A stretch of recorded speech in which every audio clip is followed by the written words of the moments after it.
Hello everybody, we are going live again. So if you don't know what time it is, you best stay tuned in because today's episode is going to be amazing. So I'm just waiting for my guest to come over. So just bear with me a few moments, people, while I wait for some other people to come into the room. Thank you so much for everyone for listening in or for tuning in at a later date. I'm not too sure. Today's episode is going to be amazing. So I really can't wait for this. I see Ben's here. Hi, Ben. Yeah, how you doing, mate? See a few faces coming in. Thanks, guys, for coming in. Today's episode, like I say, is going to be incredible. Here's my guest now, so I'm just going to wait to bring him up. I really can't wait for today's episode. It's going to be insane. So I'm just waiting for Elliot. We've got Elliot, my friend here. Elliot, you just request to join if you can. Actually, if not, I can maybe invite you. Let me see what I can do. No. Here we go. Let's see what we can do. Hey! Hello, mate. How you doing? I'm good, mate. How are you? Yeah, I'm good. Hey, can you hear me all right? Yeah, I can hear you. Can you hear me? Yeah, absolutely fine. Yeah. All good. Great Good to see stuff, you. mate. Good to see you too. So, Elliot, if anybody doesn't know, like today's episode is going to be really, really incredible because Elliot, I've heard you speak a few times now, say on different platforms, and I don't know, like something about you when you speak, Elliot. Seriously, like I love speaking myself, but when I hear you speak, like I'm so tuned in to the words that you're saying.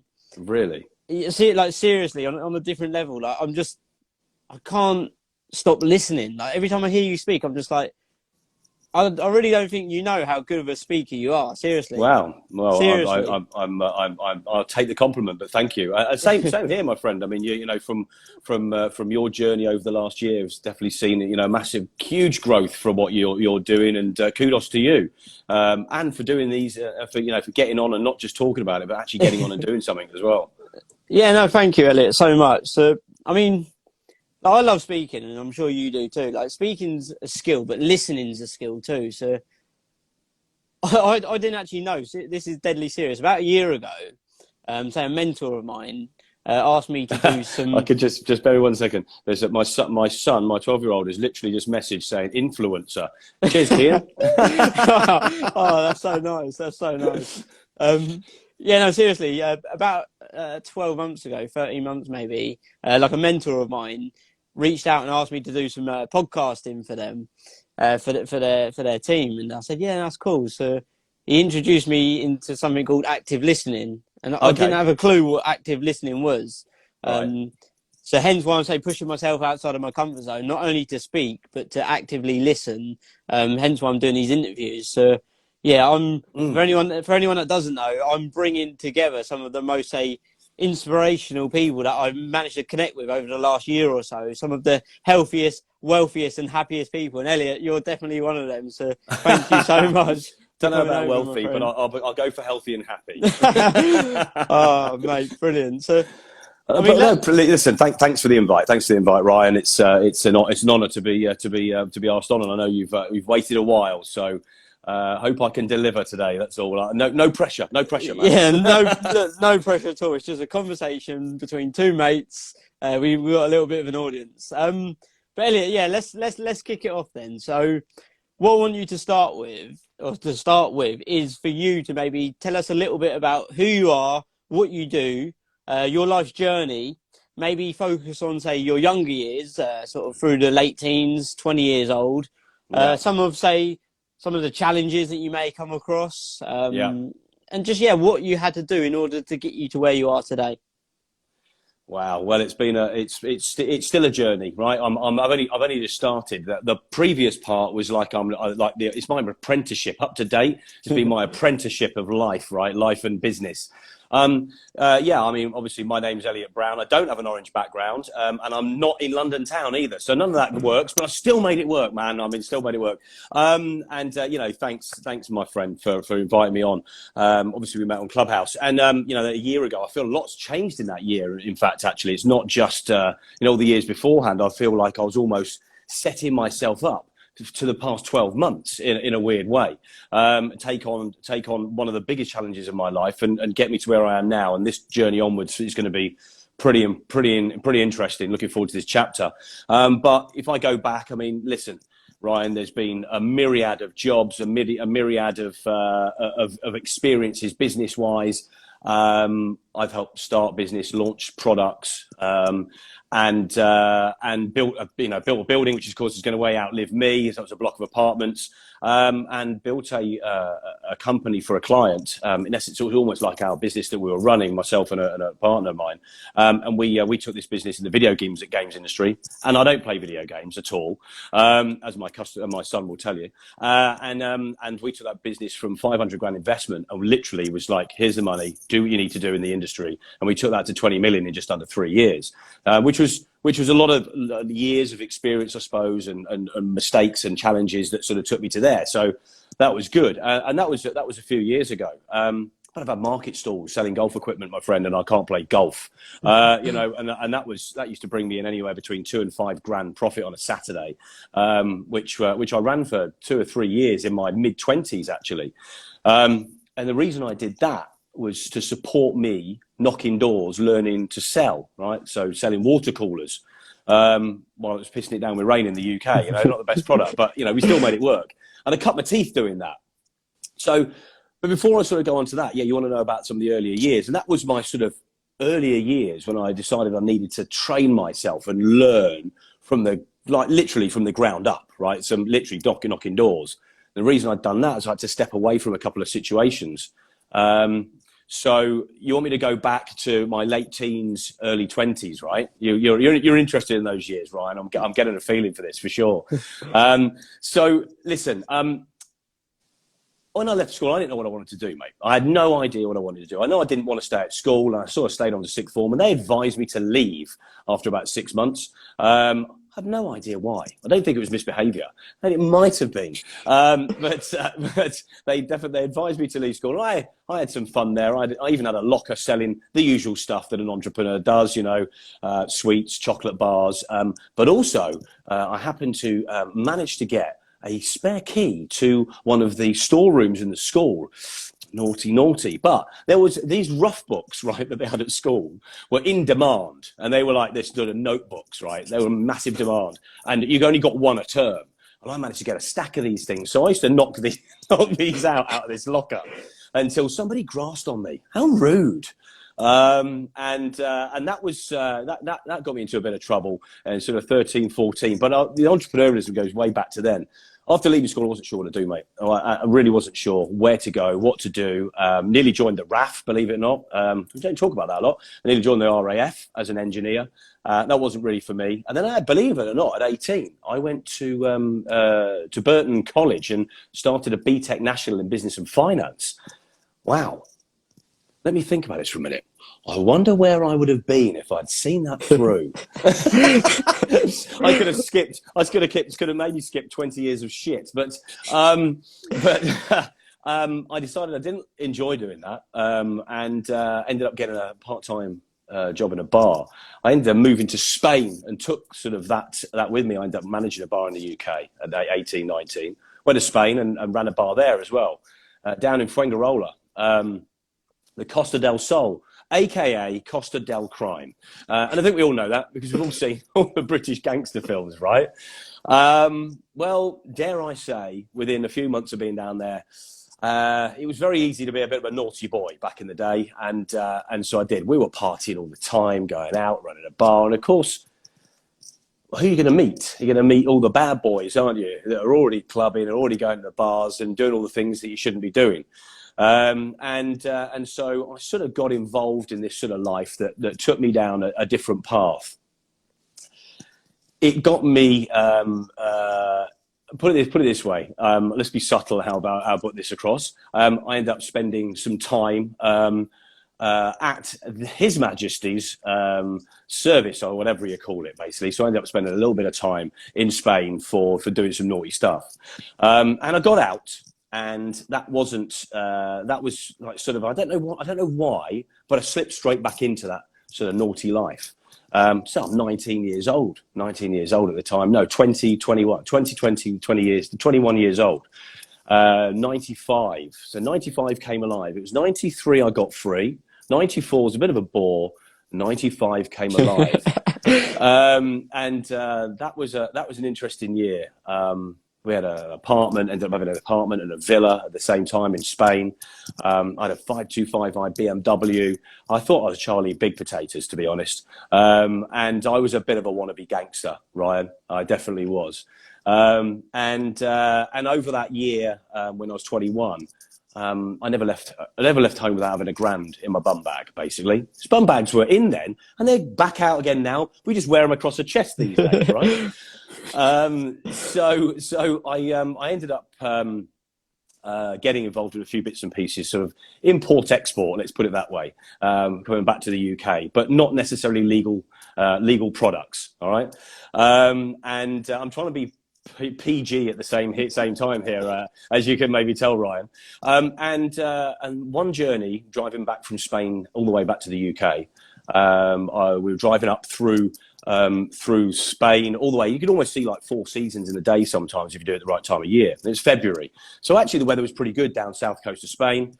Driving back to the UK, and as we come up through Spain, it starts to get a bit colder. Come through the Zaragoza desert up to the Pyrenees, and there's been a snowstorm.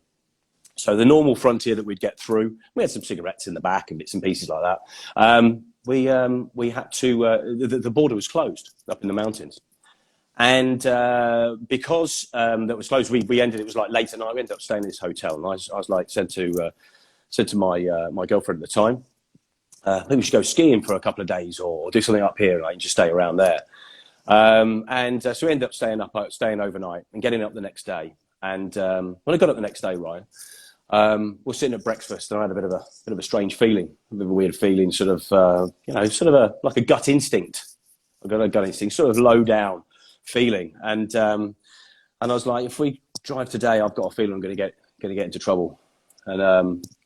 And what happened was we ended up driving through anyway, and ended up getting arrested as we got to the border,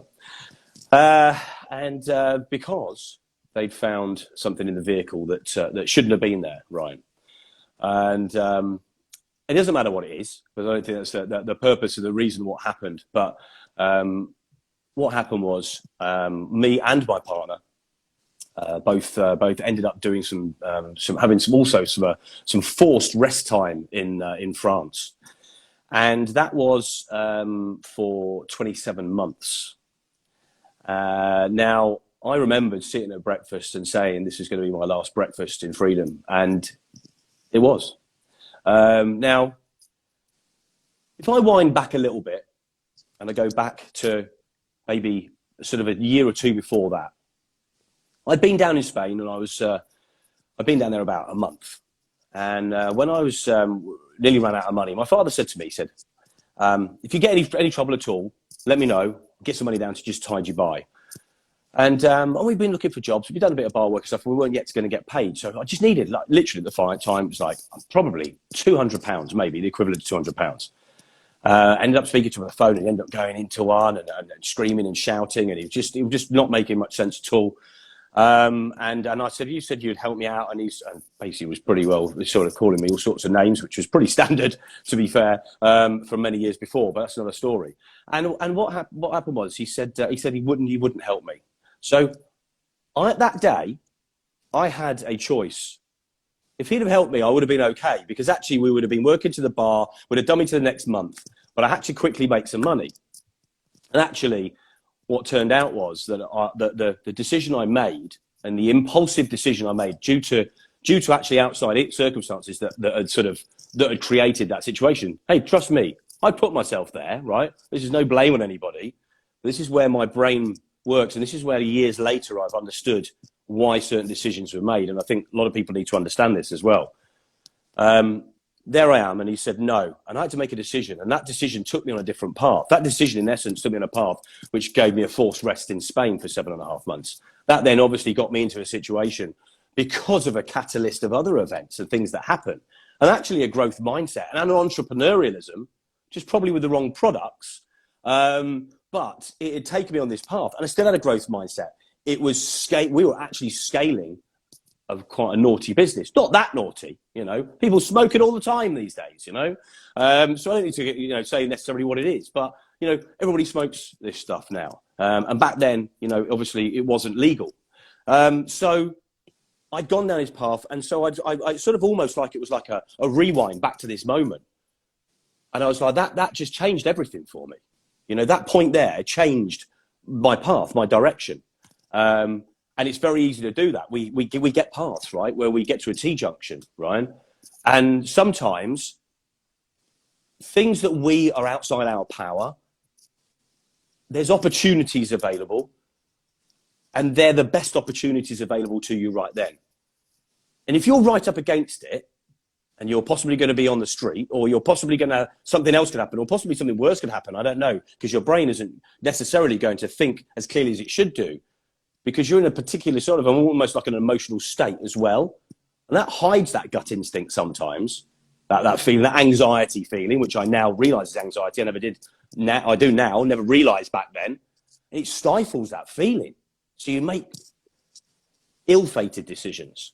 And some of those can end catastrophically. So for some people, I just lost, you know, a bit of freedom.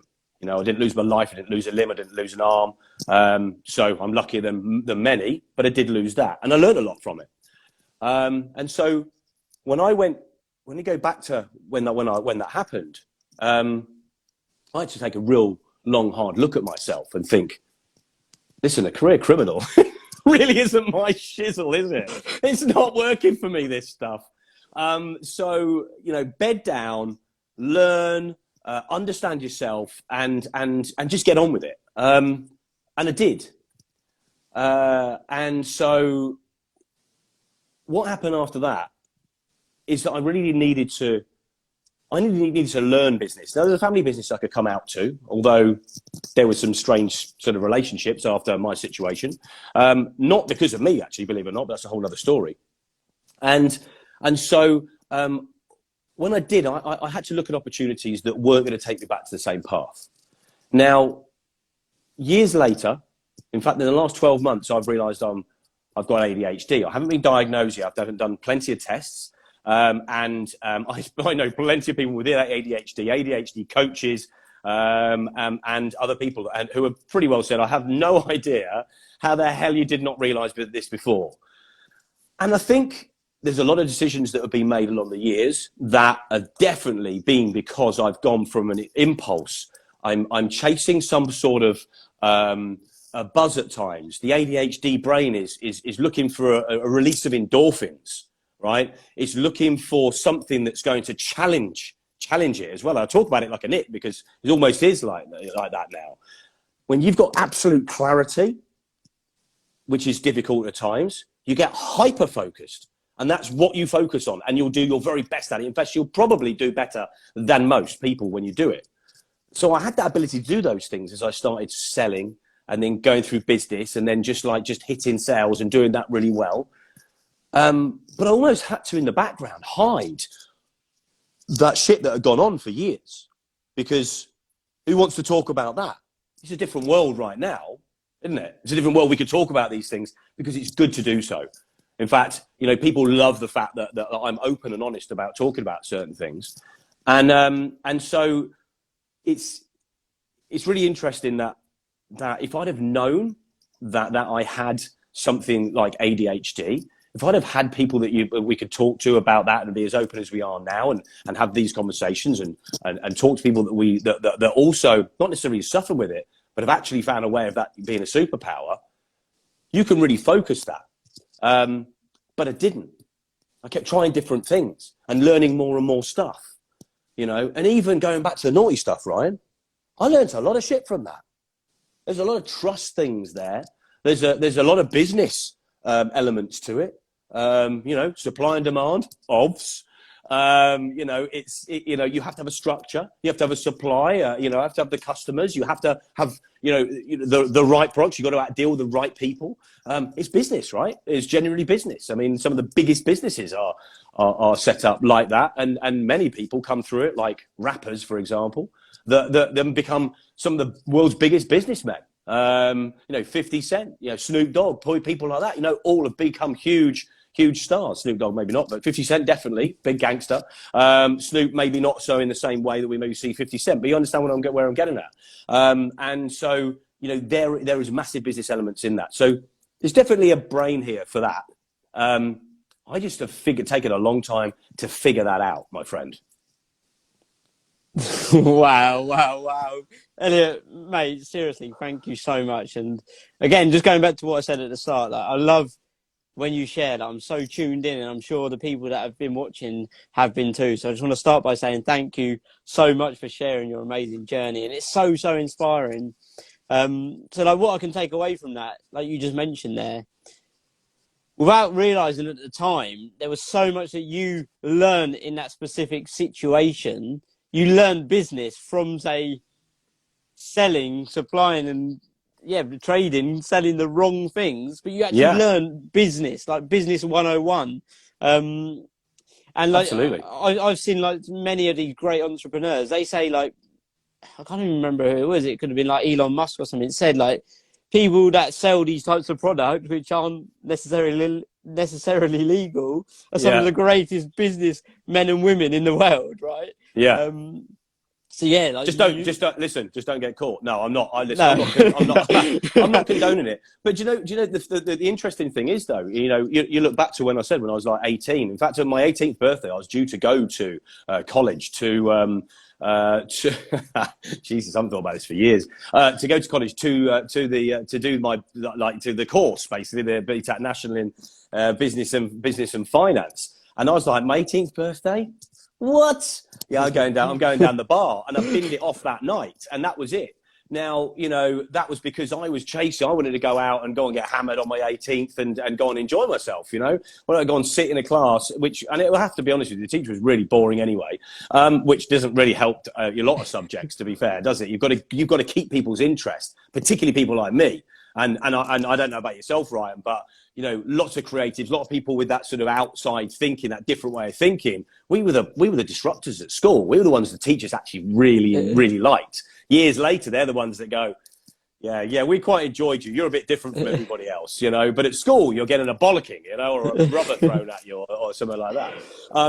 But yeah, had that been different, you're right. I mean, there was definitely, a want to do something outside of the norm. And so, yeah, I mean, who knows? Obviously, sliding doors and all that, but yeah, it taught me a lot.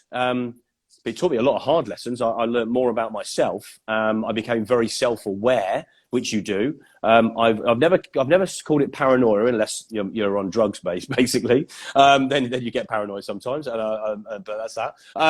But it's a heightened state of awareness. You get a heightened state of awareness when you're in that sort of business. And it's funny that years later, I didn't listen to my gut instinct a couple of other times. And I've spoken about this openly, about gut instinct, right? And I want anybody that's listening to this, Jesus, you need to trust this. You need to trust your gut instinct.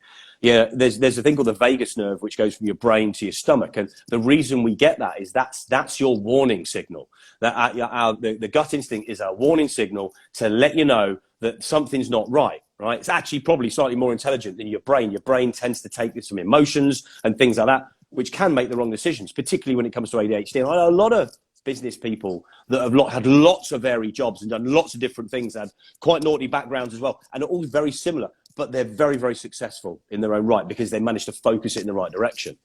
So I went off track a little bit there, I think, but yeah, I'm not quite sure where I was going with that. Where was I going with that, Ryan? Any idea? There is no track, but you make your own track in life. So no, it was good. I enjoyed that. So yeah, what I want to mention there actually, mate, is you say about trusting your instincts or your intuition, your gut. Like I'm a big believer in trusting my gut. Like I believe like the gut knows what the brain hasn't already figured out yet. So I don't know if you want to carry on about the gut there. Yes. So what I was going to say was that it's that is the warning signal you should have, and I have spoken about this. I spoke about this quite a lot because there's a point last year where I started reflecting a lot, and I always have looked back. I'm not massively. I'm very much about looking forward. But there's certain things you reflect on. But last year made me think about a lot of things. Pete Cohen made me think about something and made me look at myself and in a really good way. And I could see these snapshots in time, just like that breakfast that morning, you know, with the snow all around me, and I'm sat there, you know, it's a dining room, it's a big dining room. There's like not very many people in there. It's a big snow blizzard. I don't know why, because it was a ski resort, which is bizarre. Yeah, and I remember this really clearly, and I remember all the sort of the napkins and everything laid out, and the view of the mountains and the car park and everything in the vehicle, and I remember really clearly when I thought that, just like I have a snapshot of when I made a decision to invest in a business in 2017 that I knew something was wrong with, but there was part of me going, yeah, but I haven't done this before. I've not invested in something like this. It's tech. I wanted to get into tech for a while. My head's going, I get all excited. I made the decision, but my gut instinct was telling me there's something wrong with this guy. He's a wrong 'un. There's something wrong with him. And although the due diligence has stood up, this is going to go tits. And within 7 months, there's 2 or 3 people trying to get their money back, and he'd pretty well spent it all on nothing. I'd been India twice, and it just turned out to be an absolute mess. And I should have gone with that then. So I cannot tell anybody strongly enough to definitely feel and understand when that gut instinct is kicking in to give us a warning for sure. Yeah, again, mate, like, our brain literally lies to us. Like, our brain just wants to keep us safe, so it doesn't always tell us the truth, right? Like, it's always going to talk us round or convince ourselves that, yeah, it's all okay. Like, our brain's just like, yeah, it's okay, go with that. But the gut is like screaming those warning signals, like, no, no, no. But quite often we do convince ourselves to just go with something, whether it's, say, what you was doing then, or it could be even, like, say, for instance, a relationship. Like, everyone's been in, say, a relationship, or the majority of people watching this have been, let's say, in a relationship, and the warning signals are there saying, no, no, no, get out, or move on, or just don't do what you're going to do now. But quite often the brain is just convincing us, yeah, it's going to be okay. And we quite often say, why didn't we just listen to our gut feeling in the first place? Yeah. But, and we've heard it for years, right? But I think we talk about it in a more serious way now. I mean, to the point where, even companies are sort of getting people to try and think in a different way, rather than what we're originally taught. There's far smarter ways of doing things these days. If we trust and we know ourselves, and we're confident in ourselves, we can make way better decisions. That's for sure. Yeah, 100%, mate. So I want to ask you then a couple of things about, say, that whole situation. Yeah. So I wanted to knock it back a step or two. And you mentioned at the very start, when you went to Spain, you said you was in that, say, surroundings, right? The clubs, you had a club, you had a villa, you had the cars and all that stuff. And you said, like, you thought you was this gangster, wannabe gangster, right? Yeah, so, I was a wannabe gangster. So it's almost like a all for show sort of thing. And even now, like, we're living in this day and age where people, all of a sudden, when they want to be crypto billionaires, right? That's like the Insta world we're living in nowadays. Yeah. So for anyone listening then, how important would you say then, 2 things here, how important would you say that your surroundings are in life, as in the people that you surround yourself? Mm-hmm. And number 2, how important would you say it is to have delayed gratification rather than instant gratification? Good questions. Listen, you've definitely got to trust the people around you. Surrounding yourself with the right people is key. The years that I've surrounded myself with the wrong people, the wrong things have gone wrong. The years that I've surrounded myself or rubbed shoulders with the right people, whether I've joined a company and I was with a company called Neopost for like 3 years, absolutely smashed that, because I did really well. And I don't blow my own trumpet here, although I would if I could. But yeah, so if I was there for a few years, and so because I got to know the manager and the directors and stuff like that, and then I used to be in the sort of top team. We used to go out and things like that. We're personable. We tend to be personable people as sort of outgoing entrepreneurs, sort of introvert extrovert sort of thing. I don't know that I'm necessarily introverted, although some would probably say different when they know me at times. And I think you've definitely got to have the right people around you, whatever environment you're in. Whether you work for a company, you've got to really get to know the right people in the company, because when things get difficult or something happens, if you know people and they know you, then there's less issue because you can talk about it.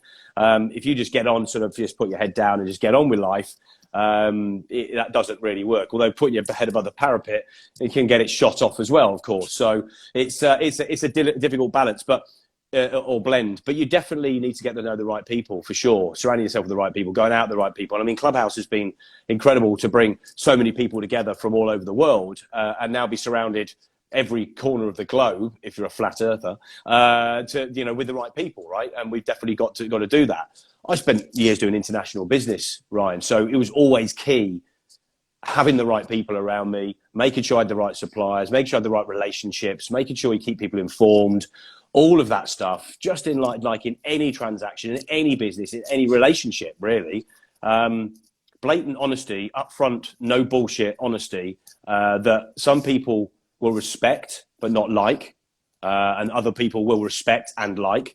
You're never going to like everybody. It's important to have that, and I think I'd rather have people not like me and respect me for my honesty than the other way around. What'd you say about that? Oh man, like 100%. Like we're living in this age now where I was actually speaking to my friend about this a moment ago, just before I come on this, and we're living in a world where we're putting on this, say, mask or this character. Like we're living this character of a life because we're doing and saying stuff that we think other people want to hear or what other people want us to look like, rather than just being ourselves. Like, I love my quotes, right? I come up with this quote which says, "We're all born ourselves, but most die someone else." And it's so true. Like we're living in this society where we feel the need to have to say, be this thing, this person that does this and says this and acts this way. But if you're not that person, you're actually lying to yourself, and you're never going to live a truly happy and fulfilled life because you're putting on this false character. You know what I mean? Oh, mate, I can't do that. I mean, it makes me. People used to talk about faking it till we make it, and I've mentioned this loads of times. It's sort of, I feel like I've said it so many times, but of course, not everybody will have heard us talk all the time on Clubhouse. So. But the faking it till you make it thing, that shit doesn't work for me, man. It just doesn't work for me. I can't do it. I feel very uncomfortable. I took coaching a few years ago, and it was like, right, there's this sort of methodology, and you do this and you're going to do that, and you're like that, and I'm like, yeah, I could do that, but it's bullshit, and it's just not what I would do, and I can't tell somebody to do that because that's not what I've done. I've done all of these other things, and that's may well work for some people, and of course it has, but you can only be you. And I think on Clubhouse, that's definitely become hugely apparent when I genuinely, openly talk about a lot of the challenges that I've had and the things I've had to overcome. And I'm still doing it now. Like, fucking hell, excuse my French. It's like, there's I've got some of the biggest challenges hanging around my neck right now. And actually, I'm all right with it, and it is a big challenge because I know this next chapter is going to be the biggest one yet. Yeah, I love that. And what made me laugh again, because like I said, I was just speaking to my friend a moment ago, and we mentioned this. You just said, fucking hell, whatever you just said. You said, excuse my French. Like this is what I realised over the last, say, 6 months. And I've adjusted myself, right? Because at the start, when I started to share my message online, social media, I didn't really want to swear because I was just like, oh no, people won't like that. I'll look like this thing, like, because I swear. Yeah, everybody fucking swears. I'm telling you, even probably the Queen swears. Like everybody swears. Does. If someone says they don't swear, they're lying. So just be yourself. If you don't swear, you're not being your true, authentic self. And swearing, it's just a noise that comes out of your mouth, like these noises that I'm saying now. Yeah. The only difference is that you, as say the person that's receiving that swear word, have given that swear word a meaning.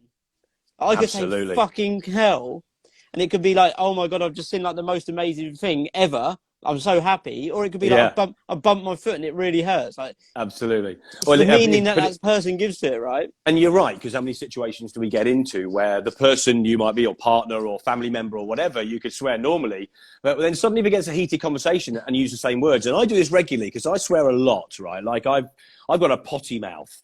But it's funny how that suddenly gets taken out of context in another situation, I'm like, I'm not being funny, but I said way worse words yesterday to you. How is that one bad right now? But yeah, we do. That's all part and parcel of being humans and being touchy at times, because I never am, of course. No, yeah, whatever. But again, it's just about being your true, authentic self. And like I say, I like a swear word now and again. I'm not saying like come online and just start swearing your head off, or in the wrong environments or the wrong situations. Like, you wouldn't go to a funeral and just start swearing, right? No, but well, it depends. An Irish one, you would. An Irish one, you definitely would. Yeah, of course. No, but again, I feel like a swear word sometimes emphasises. Listen, we're passionate how you feel. people. Yeah, being passionate, exactly. Passionate. I've always said that. I swear like poetry. Yeah, I love that. So I want to ask you again what I mentioned a minute ago. Gonna go off track? No, not really, because there is no track. Like, we make our own track in life. Make your own path in life. But yeah, that's good. So what I wanted to go back to then was about the difference between that, say, instant and that delayed gratification. You're absolutely right. Well done for bringing it back round, Ryan. Listen. There is no instant gratification. That I don't. The only instant gratification is alcohol, which is pretty instant, or what are they legalizing these days would be a smoke, marijuana, maybe something like that, something along those lines. As I say, I'm not condoning anything, but shit, we all do this stuff, right? And millions and billions of people do. But that's your instant gratification. And funny enough, sometimes. This is something I learned last year, actually. And somebody made a comment to me about certain things that I've done in life and what the decisions I've made. It's a little bit like when you take something, a drug, for example, and you do get that high, and you're chasing that, and genuinely there's that actually makes you make the wrong decision sometimes. And if anybody listens to this you ever see this years to come, whatever. If that's you and you feel like you're missing something out, which is why you're making decisions to do things, but it's not going right, you need to step back and have a look at what you're doing, why you're doing those things, try to understand yourself, reflect on yourself, write down things necessarily or words that make you want to do something different, and go against maybe your gut instinct and things like that, because I think we need to know ourselves a little bit better. So instant gratification isn't there. You need to work towards it. You get gratification as you go. And the closer you get towards the goal and the success and the things that you want, whether that be time with your friends and family, whether it's just going out somewhere, whatever it is that you want, cars or watches or a tent and you're going to go camping, I don't know, whatever the hell it is, and you just go and get it. There's going to be that moment, and then you use it, and then you're still working towards everything. I think you need to understand that. It's not a sprint, for example. It is a marathon, right? Just getting that sprint to the end, you're going to get there and go, right, is that it? Right, okay. So you're always working towards something. So yeah, go for the longer gain, the longer gratification. Long term is far more rewarding. I've got there a couple of times, not to exactly where I want to, but I have a feeling the next chapter is going to get me closer still. So I'm still learning the journey. I'm still learning the game. Yeah, man, I love that. And like, we all know, like we've heard this one, right? The reward is the journey and not the destination. Like for me, like let's talk about success. Success is subjective, but success for me is a feeling that comes as a byproduct from moving closer to a desired destination on a daily basis. So that's the reward, as in, right, I'm moving that step closer to this goal that I've got in the future. But I have this, say, big goal, this big vision, and that big goal is almost like the horizon. Like the closer that I move to it, the further that it gets away. So that's what keeps me going, because if we ever say get to that goal, that's it. Like, it's the end of our journey, right? Because we've got nothing to go towards. So we always need to keep upgrading our goals. Like, we should never really reach our big goal.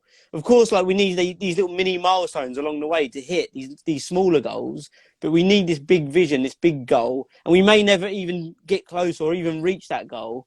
But I believe that gives you something to wake up each morning to say, right, I'm going to go towards that. Absolutely.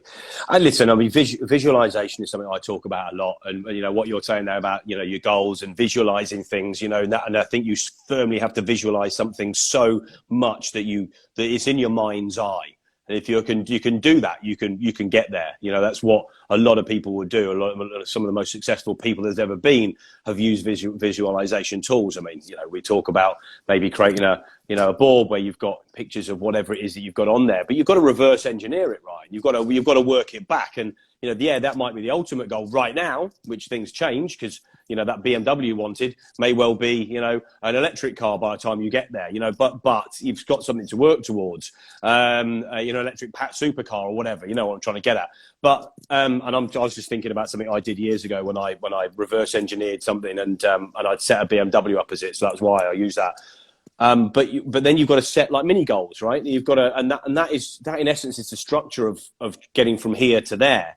But you've got to backpedal. You've got to reverse engineer if you really want to get to where you get to, because otherwise, particularly people like with a brain like mine, which is a little bit messed up, due to, you know, ADHD and probably never realized it before. So that's made life difficult at times, but, you know, there's worse people on the planet.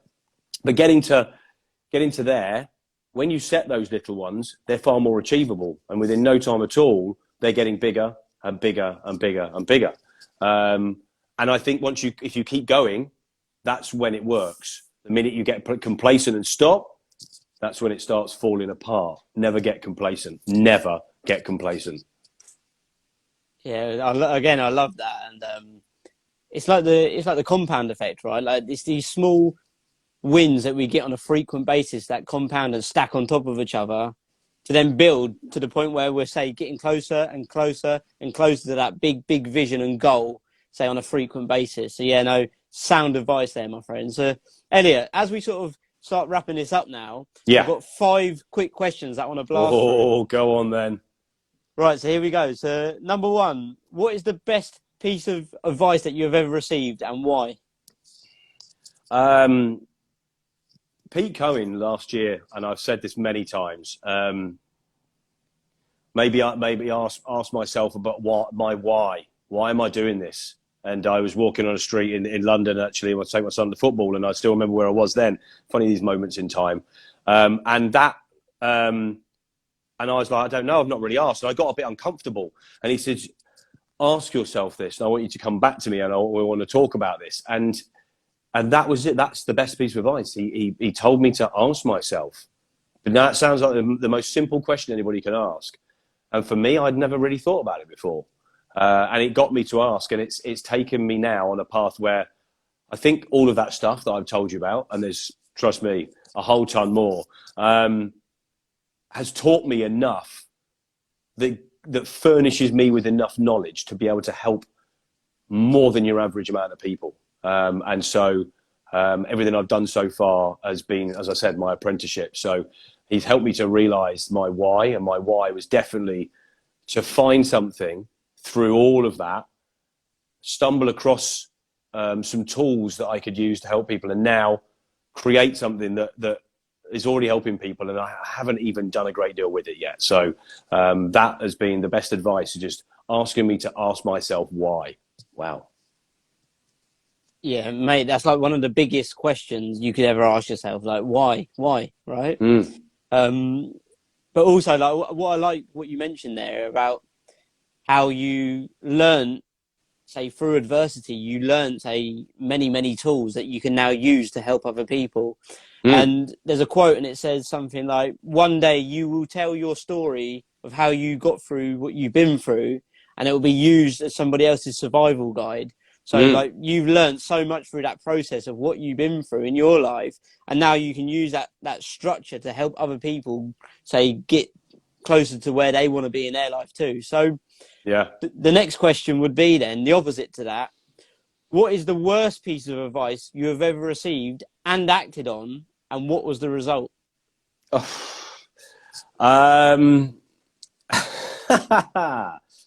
which way you look at it, to be fair.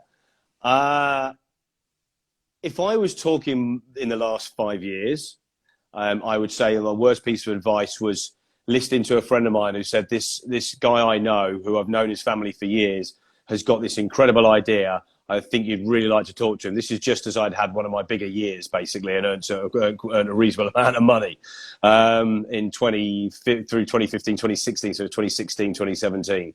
Yeah, to the tune, I then lost another 70 grand through a 10, 20 grand party to launch a product. Yeah, that was in essence a bit of a catalyst. That's the start of a few catalysts that have made finances hugely, hugely difficult over the last 3 or 4 years, for sure. So that wasn't the best advice. Don't speak to him very much now, funnily enough. Not his fault, really, but it was still my decision. And years before that was, I think we'll stick with that one. We'll stick with that one for now. Yeah, again, does say that instant gratification tie into the decision you made as well?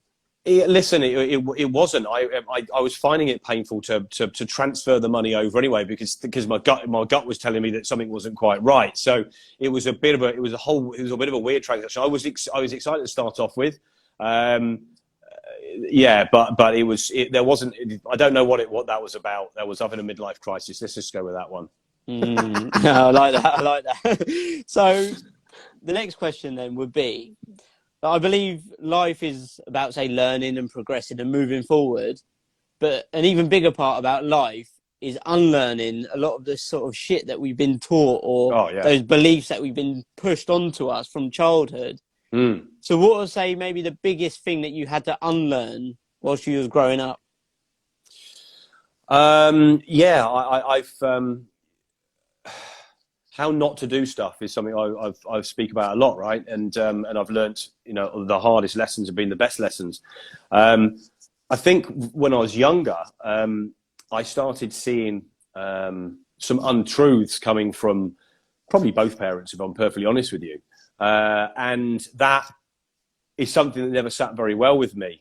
But you do that when you're younger. You tell sort of a few lies and you hide things. Ultimately, you just get into more trouble, right? The more lies you tell, the more things that you say that are untruths, you have to cover them up. And I'm not being funny. You've got to have a bloody good memory to do that stuff. And let's face it, lots of people lie, right? Lots of people lie. In fact, most people do. Very few people that don't.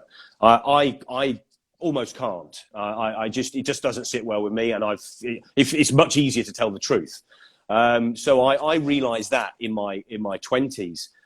In fact, I was even honest about what I was doing to my parents before things happened. In France and stuff like that. In my early 20s, I was honest with them, because I was like, if anything ever happens, the last thing I'd want is for them to say that I lied to them.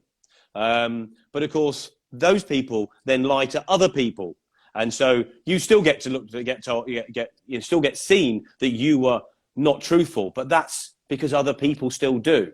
Other people need to cover things up. I don't know why humans have this need to do stuff like that, but so I think one of the biggest lessons was not lying, because it stands you in good stead later on.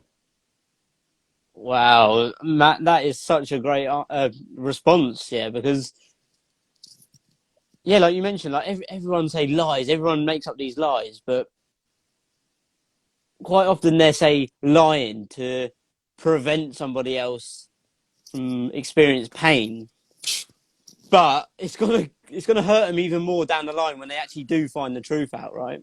Yeah, very much so. So yeah, blatant honesty. If humans were blatantly honest, it would be a far easier planet to live on, that's for sure. Yeah, it's so true. And there's a quote that says honesty is the best policy, but I say no to that. I say honesty is the only policy. I like that, Ryan. Yeah, I knew you'd find a twist. Cheers, my friend. Right. So the next question would be, Elliot, what is the greatest lesson that you have learned from your most painful life experience? I mean, obviously going away for 27 months. There would be some big lessons in there. You've got to have real faith. I mean, you're locked into a place, but you're very lonely as well. You're isolated, but you're surrounded by people. You've really got to understand yourself not to let that get to you. And I think it's funny when I look back, because it's like looking back at a film. It's like looking back at somebody else's life. It's almost like, well, how could I have done that? But I'm thankful and grateful every day, because whatever shit gets thrown at me, whatever happens, whatever financial problems there are, you're only a number and a name on a computer system. Whatever issues there are, the world is going to carry on spinning, and everybody else is going to carry on doing their own shit, right? Everybody's little pockets of lives, bubbles of lives going on around you. You have no idea what they're doing. And so I think I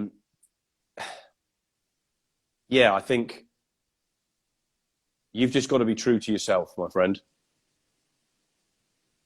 Yeah, again, like, you need to be true to yourself, because although, again, back to lies and all this sort of stuff, you need to be true to yourself in life, because other people might say, see the bullshit that you're telling other people, but you're always listening. Like, you inside here, like this, it knows when you're not being true to yourself, and you're never going to be happy. You're never going to be truly happy or fulfilled, because you know, like you inside here, because like this is just a shell, you in there knows that you're lying to yourself. So never bullshit yourself.